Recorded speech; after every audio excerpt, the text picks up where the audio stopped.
Hello, everybody. I'm Tanya from Power Pantaloons, and today we have special guest for Jennifer. Would you like to introduce yourself? Hi, I'm Jennifer Ojla. I am the CEO and founder of Caregiver Care Kit. And what does that do?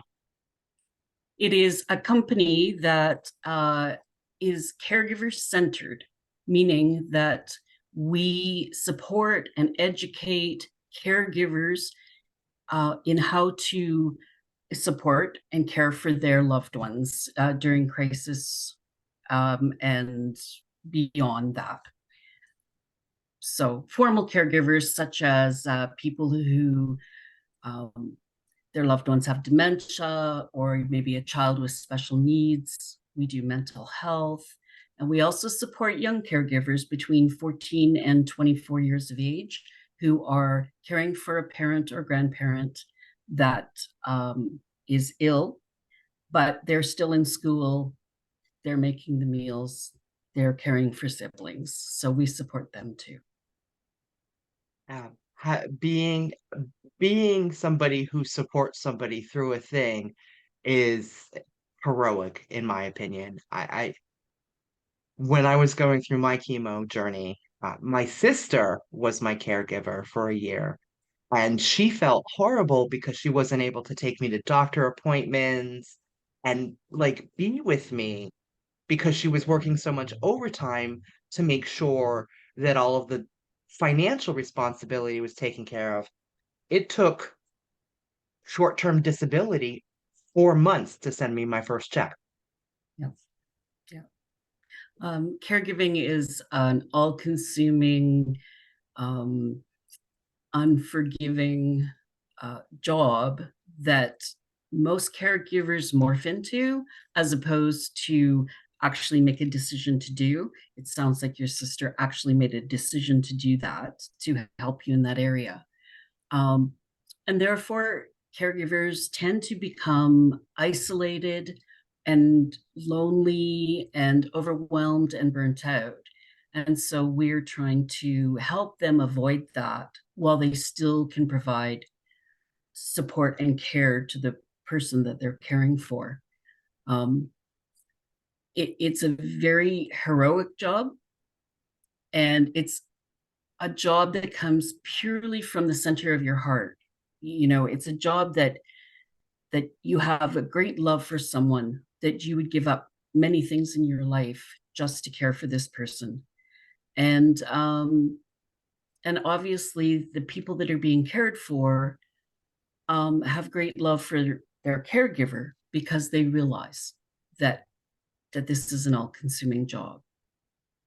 Yeah, I turned into a giant cat. I slept 20-hour days. I could barely move. It's very difficult for me to cook for myself, to clean anything, to and fortunately for my sister and for myself, it was only a year-ish. Yeah. And then I was able to rejoin the normal society, as it were. What kind of, I mean, obviously there's differences between a short-term caregiver and a long-term caregiver. And what kind of resources are out there for somebody put in this position? Well, the funny thing is there are very few financial resources um, to help caregivers take care of people. There are many people that we're just beginning to realize that work full-time jobs and then go home to a full-time job. And depending on what type of caregiving you're doing, one of two things happen. So um, in something like dementia, you tend to be an older caregiver, but not always, because there's a lot of children that care for adults with dementia. But you're working, and then you're trying to care for this person, and sometimes you have to hire somebody to be with that person while you're working. So that's kind of one scenario. The other scenario is, and there's many scenarios, But one other scenario is if you have a child who is very ill or has special needs, then often one parent will have to stop working. So you become a one income family as opposed to a two income family, so that you can care for this child that Yeah. is dependent, right? So it, it's really hard financially. I know in Canada we have a caregiver tax credit, but that's it's and it's helpful, but it's a one-time only thing at tax time.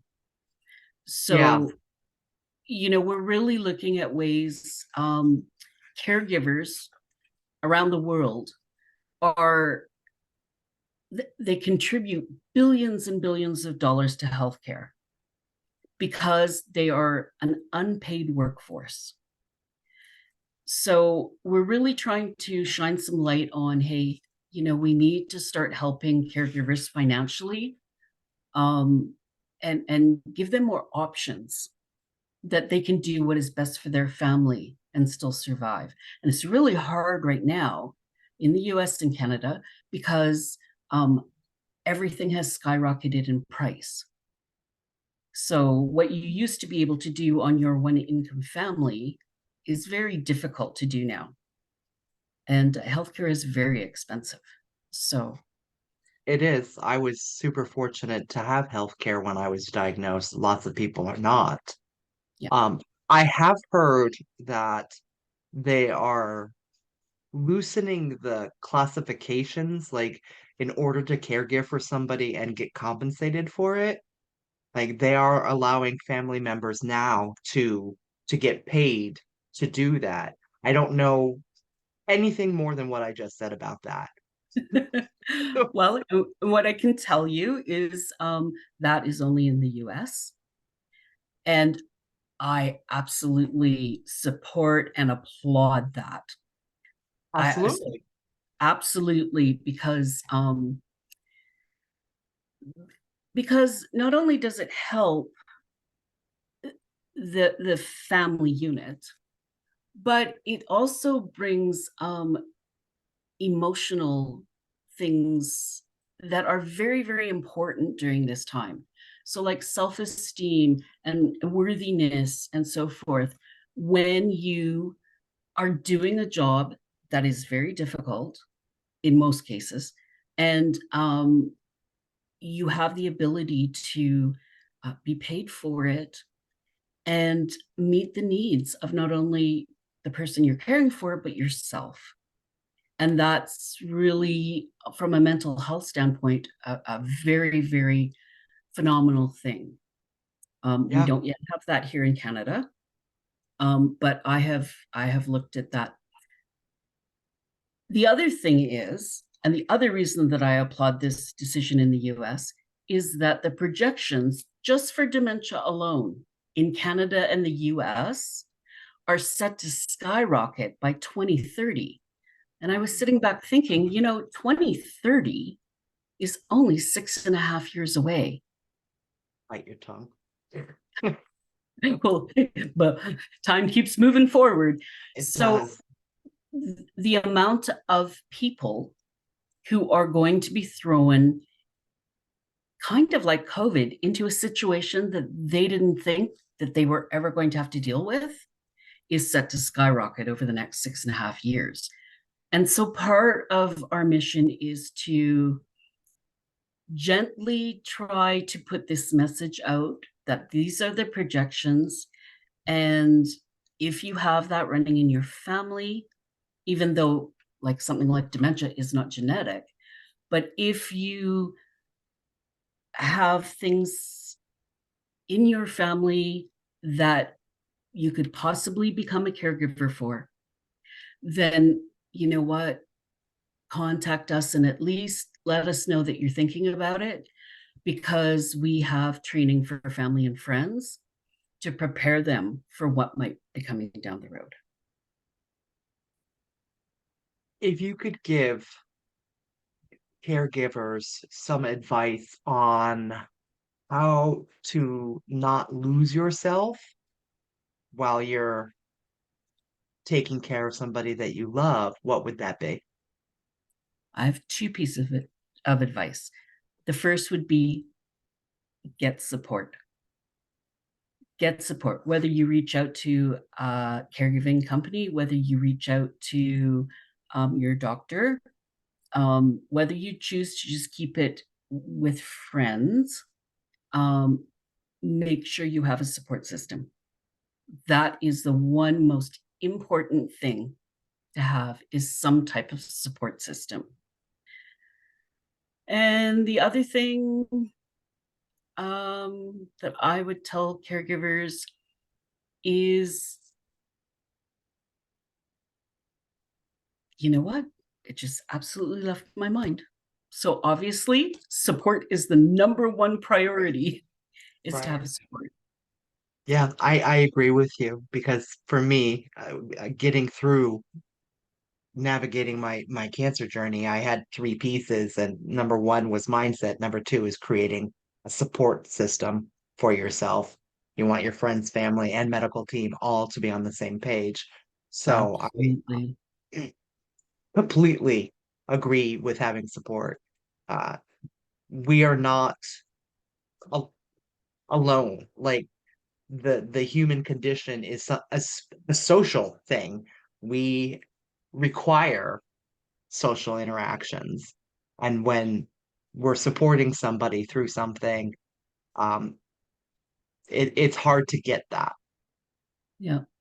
And actually, that was my second point, is, you need to reach out for support, but the complementary piece to that is, you also need to be able to ask for help and not feel like you're a charity case or people are pitying you. Or a You burden. need you need to be able to stand up and say, you know what? I need to have a day off. I need somebody to come in and sit with my child or sit with my spouse or my parent. Or could you come during lunchtime and make lunch for this person? But I need to go to a doctor's appointment. I need to go get groceries. I need to just go to a coffee shop and sit down and have a cup of coffee and clear my head. People are so afraid to ask for help. But the thing is, there are a lot of people out there that will help you if you just ask them. Ask. Yeah. So get your support. Don't be afraid to ask for help. One of the one of the most interesting questions that I get from people uh who are supporting somebody going through a diagnosis is, well, I don't know what to say. I don't know how to act. I don't know how to help. And my question back to them is, have you asked them how you can help them? Everybody is different. I can't tell you what's going to work for them. I can tell you what would work for me while I'm going through that. You have to talk to them, ask them what they need you to do. Do they want you to just sit and listen? Do they want you to take their mind off of it? Do they want you to bring them casserole dish full of beautiful food? That you have to ask them specifically what they need. So if you know somebody who is in a supportive role, or you are this, just ask. The art of asking, just ask. You People want know, to help. yep, that's a very good point. And people want to help, but they don't know how to help you. So one of the things that happens in dementia, and probably in a lot of different areas, but we notice it so much in dementia, is that when friends and family find out that your spouse or your parent has dementia, they scatter. They leave. They don't phone anymore. They don't come over anymore. They don't, nothing. It's like maybe They're they think. afraid that it's catching. Exactly. So we literally have courses, or yes, courses for friends and family on how to reach out how to talk to somebody when you feel that, they don't understand, how to get involved, how to get involved in some simple medical things that, you can learn when you have a child that has medical needs, that you can learn some very basic stuff so that mom or dad can feel comfortable about going for an hour, and what to do. We literally teach people how to approach other people and not make them feel like they um, that the sympathy for them is so great that they're going to say no, and how to put together like a core group so that the people that are helping don't feel overwhelmed that they have to do this every day or they have to do this every week. Something as simple as cutting the lawn for elderly people. If you have 4 guys on your street that are willing to do it once a week in the summer, you're only doing it once a month. Yep. And it takes an hour of your time. And it's so beneficial to the people that you're helping. Yeah, So, yeah, we teach people, friends and family, how to actually talk to people. I know that my father had dementia before he passed, and I know that, and my mom, and she was his support, and m- most of the time he was with it, but there were just moments, and I know that the last several times that we visited him, he had no idea who we were, Yeah. but it It's didn't matter. hard. It's super hard, and I think that for dementia specifically, people don't want to help in that situation because they're afraid that that's where they're going to be, and it terrifies them to the point where they don't want to help. I know that dementia is not chemo brain. They're very different. However, having said that, uh, I'm not sure. After the third, the fourth treatment, we were out wandering around in town, and somebody came up and started talking to me. They knew my name. They clearly knew who I was. I had absolutely no idea who they were. And my wonderful solution to this was to burst into tears and literally run away. To this day, I have no idea who that person was. And I feel horrible about it. And like, so what else am I missing? What else is gone? And that shit's hard. It really is. And I've gotten way better about handling situations like that since then, because it was not an isolated incident. And Mhm. I just have to say something along the lines of, please have a little grace with me. I did go through chemo, and I just don't know how we know each other. And I apologize for that. But if you could just remind me of some things, maybe it'll spark the Mhm. and coming to a point where I could ask that. That's hard, right? Like, because you don't want to insult somebody, but it's a human condition, Yeah. and stuff like that is gonna happen. Yeah, it is. And you've taken it upon yourself to know and understand what has happened. But think about how different this situation would have been if that person had either, read somewhere or met someone that could teach them to say, "Hey, wait, it's okay. You don't know who I am. This is who I am, and this is how we know each other. This is how we're linked together. Yeah, And you don't, wipe your tears. You don't have to be upset about it because I get it. I get it that you've been through a high stress, a very high dose of chemo, and that, things may not be functioning as per se, but I'm right here. And, I just wanted to let you know that I was here. and talk to you. How are you doing? And then just carry on. The end result would have been so much different. And It would have. you It wouldn't would feel have. horrible today. You would feel like, wow, this was great. Yeah. Yeah. You know, the older I get, the more I experience some of the more difficult things in life, the more grace I have for people Yes. Yeah. when, yeah, like, because you have no idea what somebody is dealing with. Unless they've told you, you have no idea what's going on in their head, in their life. You have no idea.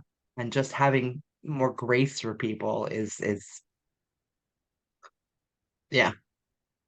That brings a memory for me of my dad, who we were walking in a mall. And this was kind of a little bit before he fell off the cliff of dementia. So we were walking in a mall, and he walked into a store.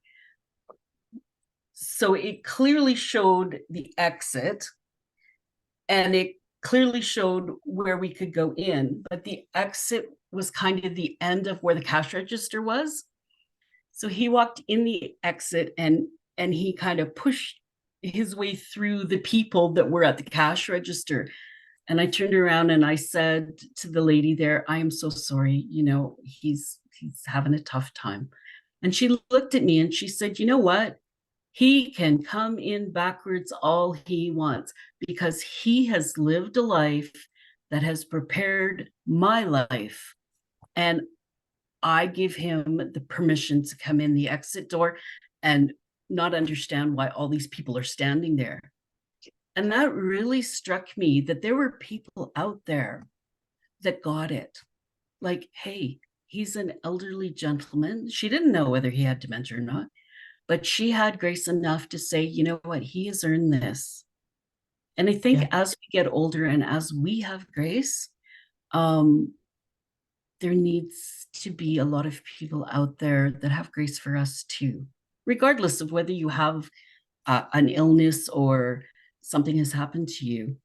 That if we walk in the exit door, or if we put our shirt on backwards today, Or inside out. or inside out, you know what? Who cares? Like, you know what? Okay, so you're having a day. I'm not going to say anything. Just keep on moving. Keep on moving. Yeah. Absolutely. Yeah. Yeah. So there are angels out there. There are. There really Yeah. are. Grace will be there. Well, fantastic. So, Jennifer, do you have a free gift for our audience today? I certainly do. If you go to our website at www.caregivercarekit.ca, which I I know that you have that, there is a free gift right at the top, and it's 10 visualizations to relieve mental stress. Oh, that sounds beautiful. I will Yeah. make sure that it is in the link below, as well as the link for my free gift, which is my two favorite essential oils that I used every day while I was going through chemotherapy. I really appreciate you joining us today, Jennifer. And I appreciate you having me. Thank you very much. Bye, everybody. Thank you.